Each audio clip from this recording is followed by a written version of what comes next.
Friday is my favourite day of the week.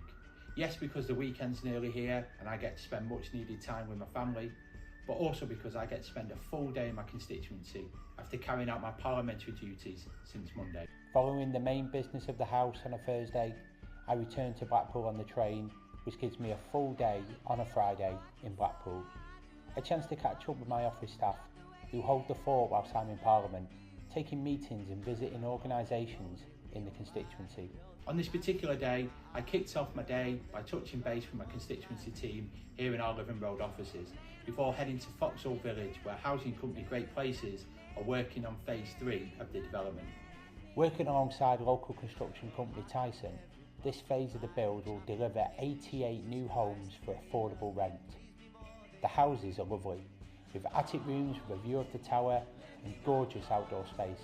As part of the Great Places community investment work, they launched a competition with pupils at Revel Primary to design the artwork for the hoardings of the site, which reflects what they imagine Foxhall Village will look like 100 to 500 years into the future. It was great to meet pupils and congratulate them on their achievements. After that, I went to visit another Great Places project, Windmill House, where I met with residents of the self-contained supported living flats off Highfield Road over tea and biscuits. They told me how safe and happy they feel at Windmill House. Some of them have lived there for over 20 years. I also told them about my pensioner surveys, where I'm helping people apply for benefits they might be entitled to. There was so much interest in these that we've arranged to hold one at Windmill House, so I'm looking forward to returning in a few weeks' time. From there, I headed into town to meet the Chief Exec of Blackpool Council at Bickerstaff House. We had lots to catch up on around housing, asylum seekers, housed in the Metropole Hotel, Uber's operations in Blackpool and funding for Little Martin Windmill. Then a quick dash across town to visit St John's C of E Primary School on Church Street, where I met with pupils in the leadership positions, including the school council. I was so impressed with their insightful questions and comments.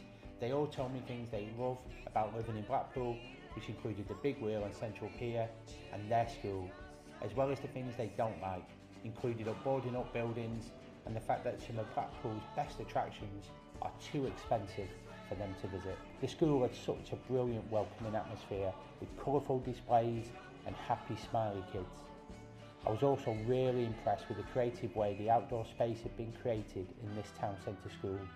The rooftop playground must have been one of the best views of Blackpool I've ever seen. As the school bell rang, another school across town was marking the start of its festive celebrations, so I headed over to Hawe Side Academy to join them. It was great to hear how dedicated their head teacher, Caroline Boothroyd, is to exposing their pupils to the arts. She told me how her own son, who has gone on to study and work in music, was first inspired by his Year 4 music lessons, and she wanted to give all Hawe Side's children the same opportunity. It's clearly paying off with Hawe Side's children, showcasing a huge range of talents, including acting, singing, and even performing poetry in Mandarin. A brilliant HSA rock band not only performed covers of the White Stripes and Queen, but their own original song about their school values and relationships, respect, resilience, reflection and responsibility.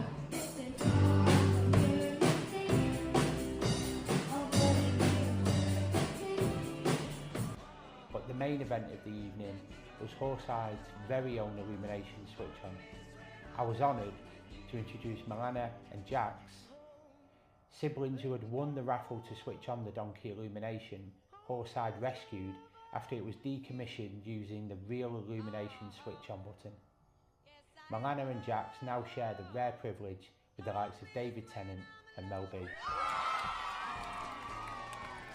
But now it was 5 PM and I'd realised I'd had no lunch. Thank God for all the tea and biscuits throughout the day. I still had one more appointment to get to, my pensioner surgery at RVC Community Centre on Great Park. When I arrived, my team were already there, dealing with several people who had received my letter about the drop-in event. I sat down with most of them individually to hear about their concerns, whilst my staff set about helping them apply for the benefits we believe they might be entitled to. There were lots of positive outcomes from the surgery, but the highlight was meeting Stephen, who came along on his 66th birthday. day he could start drawing down on his state pension. We soon realised that he was not only just entitled to pension credit, which unlocks the winter fuel allowance, but housing benefit too, making him hundreds of pounds a month better off. A very happy birthday and retirement to him. This is far and away my favourite part of this job, getting out and about in the constituency and meeting the people I represent. Along the way I've heard about the challenges of life in Blackpool around housing, education, access to the arts and benefits, and all this goes on to inform the work I do and how I can advocate for you in Parliament.